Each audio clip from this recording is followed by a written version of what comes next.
हम पढ़ रहे हैं कक्षा 6-7 प्रवाह गणित कार्य पुस्तिका, जिसमें OCR आधारित आकलन है। पहला सवाल है 6 अंकों की सबसे बड़ी संख्या होती है। तो 6 अंकों की सबसे पहली बात, तो 6 अंक तो होने चाहिए, इसमें ही है 6 अंक और सबसे बड़ी संख्या भी यही है। संख्या 8,76,327 में इकाई और 10,000 के स्थान पर आए अंकों को परस्पर बदलने पर नई संख्या बनेगी। इकाई पर 7 है और ये 10,000 पर ये 7 है, तो वो की वही संख्या हो जाएगी 8,76,327।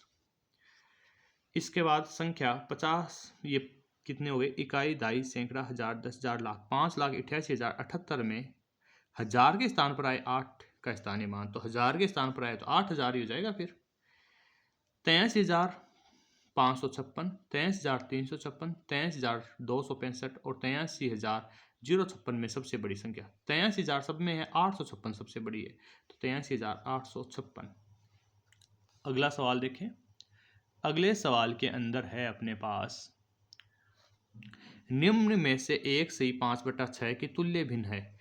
तो इसको हम क्या करेंगे, 6 एकम 6, 6 5 11, 11/6 हो गई। इसको ऊपर नीचे 2 से गुणा कर दो, 11 दूनी 22 और 6 दूनी 12। 6/36 का सरलतम रूप है 6 एकम 6, 6 छंगा 36 यानी 1/6। इसके बाद आपके पास सवाल नंबर 7, निम्न में से सबसे छोटी दशमलव संख्या है। देखो यहाँ पॉइंट के बाद 3 है, यहाँ पॉइंट के बाद 0, यहाँ भी 0, यहाँ भी 0, लेकिन यहाँ दूसरा अंक भी 0 है, इनमें दूसरा अंक 3 है, तो ये सबसे छोटी है।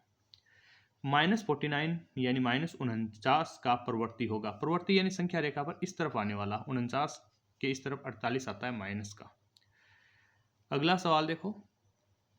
अगला सवाल है, मैं 2 3 5 6 8 से बनने वाली 5 अंकों की सबसे बड़ी संख्या से 57 कम हूँ, बताओ वह संख्या कौन हूँ।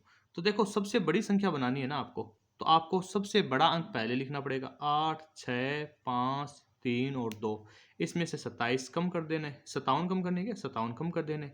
12 में से 7 गए, बचे 5, और 12 में से 5 गए, बचे 7, 4 6 और 8, यानी 86,475 और 86,475 ये रहा। अब इससे अगला, निम्न में से कौन सी संख्या सबसे छोटी है। माइनस में जो सबसे बड़ी होती है वो सबसे छोटी होती है, तो -975, 978, -988, -985, -988 जो सबसे बड़ी है वैसे वो माइनस में सबसे छोटी होगी। चलो इस तरह से कार्यपत्रक OCR वाला कंप्लीट हुआ। अब हम आगे करेंगे कार्यपत्रक 97 में। तब तक के लिए जय हिंद,